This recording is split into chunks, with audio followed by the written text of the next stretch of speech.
إن الله وملائكته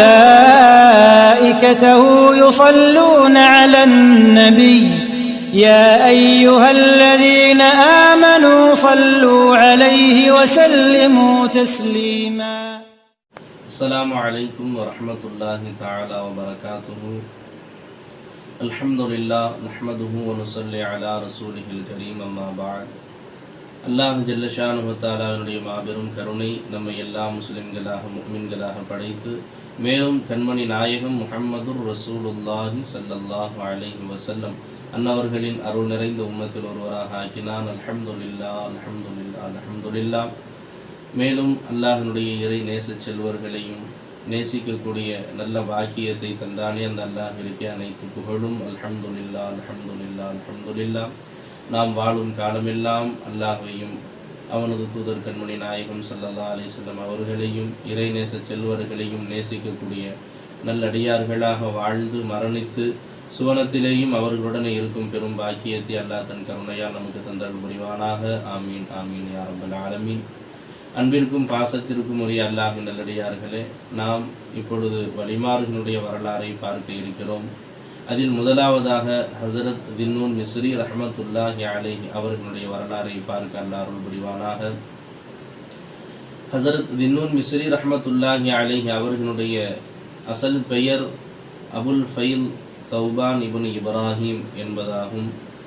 எஜமான் அவர்கள் மிஸ்ர் தேசத்திலே எகிப்திலே இருக்கக்கூடிய அஹ்மீம் என்ற ஊரிலே பிறந்தார்கள். எஜமான் அவர்கள் ஹிஜ்ரி 179 பிறந்தார்கள். இவர்கள் மிகப்பெரிய மார்க்க கலை வல்லுநராகவும் அதே போன்று மிகப்பெரிய ஹதீஸ் கலை வல்லுநராகவும் முஹத்திஸாகவும் திகழ்ந்தவர்கள். கல்வியில் மாத்திரமல்ல, ஒழுக்கத்திலும் பேணுதலிலும் தலை சிறந்து விளங்கியவர்களாக இருந்தார்கள்.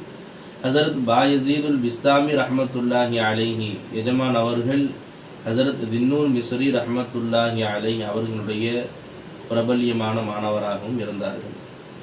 அதே போன்று ஹஸரத் தின்னூன் மிஸ்ரி ரஹ்மத்துல்லாஹி அலைஹி எஜமான் அவர்களுடைய வரலாறுகளிலே இருக்கக்கூடிய படிப்பினைகள் ஏராளமாக இருந்தாலும் அதில் ஒரு சில வரலாறுகளை மட்டும் இப்பொழுது நாம் பார்ப்போம். அல்லாஹ் அதற்கு அருள் புரிவானாக. ஹஸரத் தின்னூன் மிஸ்ரி ரஹ்மத்துல்லாஹி அலைஹி எஜமான் அவர்கள் கூறி காட்டினார்கள், நான் ஒரு முறை நடந்து கொண்டே இருந்தேன். இறுதியாக ஒரு ஆற்றங்கரை வந்தது. அங்கு நான் ஒது செய்துவிட்டு திரும்பிய பொழுது ஒரு மிகப்பெரிய ஒரு மாளிகை தெரிந்தது. அந்த மாளிகையின் உச்சியிலே ஒரு அழகான பெண்மணி அழகான ஆடைகளையும் ஆபரணங்களையும் அணிந்து கொண்டிருந்தார். அந்த பெண்ணை பார்த்து நான் கேட்டேன், பெண்ணே நீ யார் என்பதாக கேட்கும் பொழுது அந்த பெண்மணி எனக்கு பதிலுரைத்தால், நான் உங்களை சற்று தொலைவிலே பார்த்த சமயத்திலே உங்களை பைத்தியக்காரன் என்பதாக நான் எண்ணினேன். அதே போன்று நீங்கள் சற்று என்னை நெருங்க உங்களை பார்த்தால் ஒரு அறிஞரை போன்று ஆலிமை போன்று எண்ணினேன். இன்னும் நீங்கள் எனக்கு மிக மிக அருகாமையில் வந்த பொழுது உங்களை மிகப்பெரிய ஞானி என்பதாக நான் எண்ணினேன். ஆனால் நீங்கள் மூன்றுமே இல்லை என்பதாக அந்த பெண்மணி கூறினார். அப்பொழுது எஜமான் அவர்களுக்கு ஒன்றுமே விளங்கவில்லை. ஏன் இவ்வாறு நீ கூறுகிறாய் என்பதாக கேட்ட பொழுது அந்த பெண்மணி கூறினாள், ஒரு பைத்தியக்காரன் ஒது செய்ய மாட்டான். அப்போ நீங்கள் ஒது செய்தீர்கள் என்று சொன்னால் அப்போ நீங்கள் பைத்தியக்காரன் அல்ல.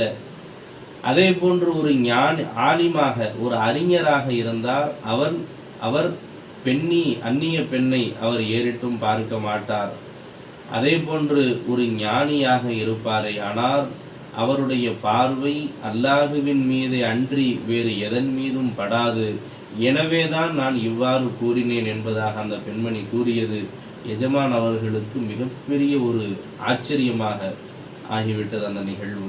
அப்பொழுதுதான் அவர்கள் விளங்கி கொண்டார்கள், இந்த பெண்மணி நமக்கு அச்சப்படுத்துவதற்காக வேண்டி நமக்காக வேண்டி அல்லாஹ் தஆலா அனுப்பி வைத்த ஒரு பெண்ணாக இருக்கிறாள் என்பதாக எஜமான் அவர்கள் விளங்கி கொண்டு அதற்கு பிறகு அவர்கள் செல்லும் பொழுது கடற்கரையிலே ஒரு கப்பலிலே ஏறுகிறார்கள்.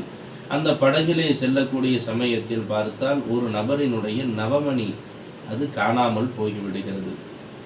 எல்லா நபர்களிடத்திலேயும் கேட்டார்கள், யாரும் எனக்கு தெரியாது என்பதாக கூறிவிட்ட பொழுது அதற்கு அடுத்த கட்ட நடவடிக்கையாக எல்லா நபர்களையும் சோதிக்க ஆரம்பித்தார்கள். சோதித்து பார்த்ததிலே எல்லா நபர்களையும் சோதித்து முடித்த பிறகு அப்பொழுதும் கூட அந்த பொருள் கிடைக்கவில்லை. அனைவர்களுடைய பார்வையும் எஜமான் அவர்களின் மீது திரும்பியது. எஜமானுடைய தோற்றமோ அப்பொழுது அவர்கள் ஒன்றும் இல்லாததை போன்று, அவர்களுடைய கோலமோ அலங்கோலமாக இருந்ததை பார்த்து இவர்தான் அதை எடுத்திருப்பார் என்பதாக மக்கள் எல்லாம் எண்ணிக்கொண்டு, நீதானே எடுத்தாய், அதை எங்களிடத்திலே ஒழுங்கு மரியாதையாக கொடுத்துவிடு என்பதாக கேட்டார்கள். அப்பொழுது எஜமான் அவர்கள் இல்லை என்பதாக கூற அங்கிருந்தவர்கள் எல்லாம் அவர்களை அடிக்க ஆரம்பித்து விட்டார்கள். அப்பொழுது எஜமான் அவர்கள் அல்லாஹ்விடத்திலே கதறினார்கள், ரப்பே, என்ன ரப்பே, எனக்கு ஏன் இந்த அவல நிலை என்பதாக அவர்கள் கேட்ட பொழுது உடனே அல்லாஹ் ஜல்லஷானுஹு தஆலா பதிலளித்தான். அங்கு கடல்களிலே இருந்த மீன்கள் எல்லாம் தன்னுடைய வாயிலே முத்துக்களையும் பவளங்களையும் எடுத்தவாறு அவைகள் தன்னுடைய தலைகளை தூக்கி நின்றன. அதிலிருந்தும் ஒன்றை எஜமான் அவர்கள் எடுத்து கொடுத்தார்கள். அதை பார்த்து மக்கள் எல்லாம் ஆச்சரியப்பட்டு மன்னிப்பு கேட்டார்கள் எஜமான் அவர்களிடத்திலே. இதன் காரணமாகத்தான் அவர்கள் தின்னூன், மீனுடையவர் என்பதாக அவர்களுக்கு பெயர் வந்தது என்பதாக வரலாறுகளிலே பதிவு செய்கிறார்கள். அல்லாஹ் ஜல்லஷானுஹு தஆலா எஜமான் அவர்களுடைய தவக்குல் எந்த அளவிற்கு இருந்தது என்பதை நமக்கு அல்லாஹ் விலக்கி தந்தது புரிவானாக. நாமும் நம்முடைய வாழ்க்கையில் அல்லாஹ்விற்கு பொருத்தமான செயல்களை செய்ய வேண்டும். அல்லாஹ்வின் மீது பரிபூர்ணமாக நாம் நம்பிக்கை வைக்க வேண்டும். நம்முடைய முழு நசரும் நம்முடைய முழு பார்வையும் அல்லாஹ்வின் அளவில் இருக்க வேண்டும். நாம் ஷரியத்தை மதித்தவர்களாக வாழ வேண்டும். அவ்வாறு வாழ்வதற்கு அல்லாஹ் நமக்கு அருள்பாலிப்பானாக. ஆமீன். வாஹிரு தஅவானா அல்ஹம்துலில்லாஹி ரப்பில் ஆலமீன். அஸ்ஸலாமு அலைக்கும் வரஹ்மத்துல்லாஹி வபரகாத்துஹு.